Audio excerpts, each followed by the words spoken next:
As many of you know, Anquan Boulder and I founded the Players Coalition in 2017 to tackle problems of racial inequality, mass incarceration, policing, and education. The Player Coalition includes a large number of active players who use their platforms to press for meaningful change in this country and to talk about the harsh realities that create a two-tiered America. Today, we are fortunate to partner with close to 60 employers and almost 20 community providers. Together, we're welcoming home 40 returning citizens and their families for a total of 200 people, helping them find jobs and a community to support them. I'd like to extend a special thank you to Darren Thompson and his team with Impact Services and Ken Jacobson and Temple Law School for allowing this event to happen. Why is this so important? Because every year in this city, thousands upon thousands of people who have spent time in prison return home. Between 2012 and 2015, 25,000 people came back to their families and to their lives. They've paid a debt, and a heavy one. Yet they face so many obstacles upon returning that effectively keep them locked up in chains. Apartment complexes won't rent to people with records. Employers won't hire people who have been in jail or prison. There are entire professions people cannot enter because of licensing requirements. The system is rigged against them. When we as a community don't help people overcome these senseless barriers, we hurt those who we should be embracing. We hurt their families who scrape together money and spare rooms to support them, and we hurt our own safety. An inability to obtain employment and housing is destabilizing, and it creates more, not less crime. That's why the people in this room and events like this are so important. The incredible Philadelphia community is constantly banding together to find jobs for people and to help with housing. These groups that are here today provide mentorship, substance use disorder treatment, healthcare, education, and legal services. Many are returning citizens who themselves have who dove into supporting those who followed. They are heroes. These groups have created an ecosystem of support, and we at the Players Coalition are so proud to stand with them today as we work to provide jobs and other services to people who are finally rejoining their families. So to those groups, we say thank you, and to those returning home, we say welcome. Now I'd like to introduce my teammate and another board member of the Players Coalition, Rodney McLeod.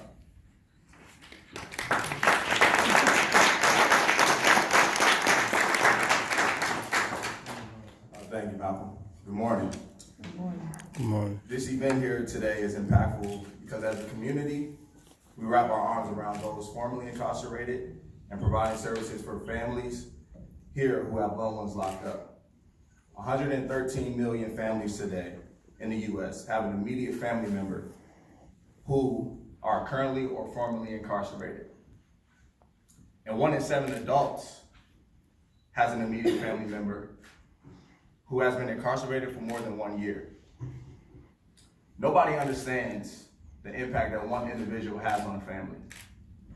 It's the difference between living in one home for 5 years or the difference between living in 5 homes for 5 years. That single parent doesn't have the financial stability. What about the child or the children? It's the difference between a parent supporting their children when it comes to schooling, extracurricular activities, sports. That support system has now been taken from them to half or entirely. One of the hardest parts about being incarcerated is finding a job. So it's critical that when we provide help, it is critical then that we provide help and hope for families who have loved ones going to prison, and that we continue providing support as people come home. Today, we aim to do that. And now, to share more, I'd like to introduce Keir Bradford Gray, the Chief Public Defender of Philadelphia. Thank you so much.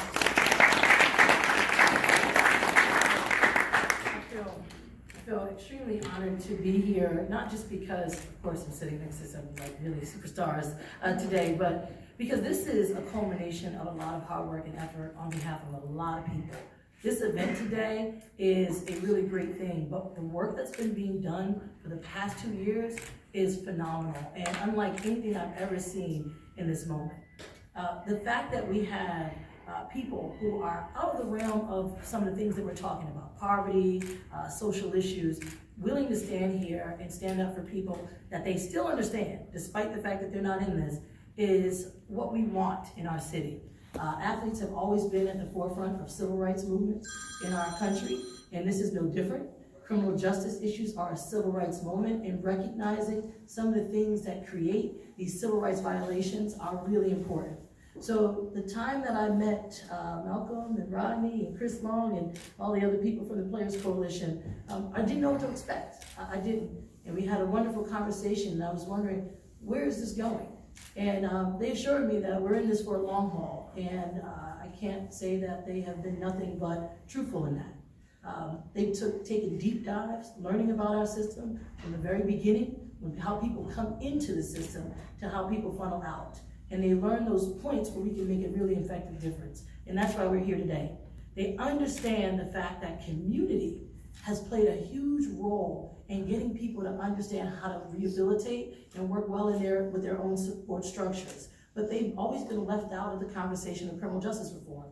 It's been saved for the people with law degrees and the people who have some bureaucratic, relationships to the justice system. But using this partnership with communities strategically has given us the best results on the front end and the back end.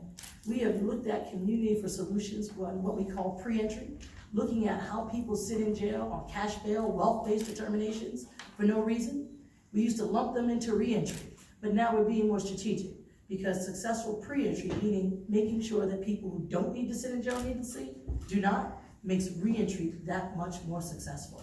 Those resources, those opportunities to be more individualized are much more important and impactful and sustainable when you do that. So I am so excited about what's going on today, bringing in this whole, collaboration of everyone, from law enforcement to lawyers, to community members, to judges, to our celebrities. We can't make a better recipe for change. Our criminal justice system not just needs a couple of policy tweaks, but it needs an overhaul of understanding. Our justice system has generally been designed to help people change, help people reform, and we move to a more punitive notion of what criminal justice means. We've locked people up, we've not given them resources and opportunities to come back and successfully reintegrate. When people get a conviction, that's not something to be taken lightly. We have overlooked the fact that a conviction impacts a person's trajectory and has relegated them to a life of second-class citizenship that they don't deserve. People pay their time or do their time, and they should be able to be rehabilitated and well-adjusted.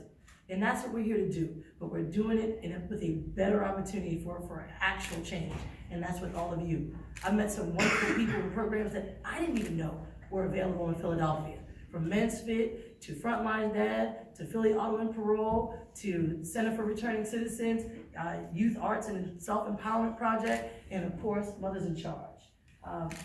They've been amazing partners, and they know they have so many more great ideas and accountability measures that make people want to be better. More so than I've seen in any time that I spent being a public defender. So with our pre-entry coalitions, our re-entry coalitions, and of course, our participatory defense hubs, all based on community, all based on people who understand their own, we have been, I say, ramming criminal justice reform through the front door, and we're not going to stop until it's actually achieved. So thank you so much for allowing us to be here, and I want to introduce someone that I have so much admiration and respect for, Ms. Dorothy Johnson, who ran the first participatory defense hub. The results that we've been getting in our justice system with their help and their force has been remarkable. We've been able to stop unjust incarceration, unjust prosecutions, and we couldn't have done it alone. So, Ms. Dorothy, I am honored to introduce you, and I want to thank you for being a partner. Thank you.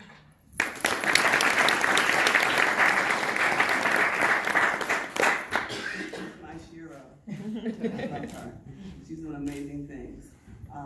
And I'm honored to be at this table and in this room with amazing change agents. I'm grateful and thankful to the Players Coalition because they're not only talking the talk, but they're walking the walk. And I'm just honored to be a part of this. Mothers in Charge was founded almost 16 years ago after my 24-year-old son, Colin Jabbar Johnson, was shot 7 times over a parking space. I wanted to do something with my anger after I decided I was going to live. Initially, I didn't think I would or did I want to. But when I did decide I was going to live, I started Mothers in Charge, and that was in May of 2003. And initially, it was to support families who had lost loved ones to violence. I had an opportunity to serve on the Philadelphia Prison Board for 8 years under our former mayor. And at that time, I started doing programs in the Philadelphia prison system and learned that there were amazing people there, oftentimes who had made a bad choice or a bad decision, or didn't have money to get out, or all kinds of challenges like that. And I knew then that this issue was bigger than me and colleague. It was bigger than just the violence that we see, and we still do that, and that's a big, major part of what we do, but we also know that we are working to change the whole system and how we all are affected one way or another, indirectly or directly. So we do lots of different programs for folks who are coming home. At my time on State Road, I worked a lot with the women there at Riverside Correctional Facility as well as the juveniles, and started to do a lot of work to support them. And then we started a program called Women Working for Change, and that's a program that we are so proud of, that Kira has supported us and has been our speaker at several of the graduations. But it's a program where women who are coming home from incarceration get a chance in a 10-week program to get all the things that they maybe never even had, you know, in terms of grief support or drug and alcohol treatment, and all the things that they needed in addition to job training and self-confidence, and all the things that oftentimes got them where they were on State Road or at Muncie. And there's a woman downstairs, I wish she was in the room, I guess she didn't know we were here, but Valerie Todd, I met her almost 10 years ago at Riverside Correctional Facility, and she's now the facilitator for participatory defense, as well as our anger management class that we do every Thursday at Mothers in Charge, that we've done for many, many years now. And it's just amazing to see the things that are happening and changing within people who have the potential to be so much more than what's on a sheet of paper, what a charge is. So we are honored to be a part of this work. We're true change agents. We're not going to stop until we do what we need to do. And as long as it takes, we're going to be doing it. And just really need the help and support of everyone here in this room, as well as those that are not here and couldn't be here today. We need everybody working together. None of us are saved until we're all saved. None of us really benefit from the work until we're all involved in it. And it's really rewarding. You'll be surprised how much you get out of helping others who need maybe sometimes a hand to just be who they can be, who they were born to be, and giving them a purpose that they can live with and be a productive citizen in this city and across this country. Because Mothers in Charge is a national organization now. We have 10 chapters across the country doing this work. Thank you.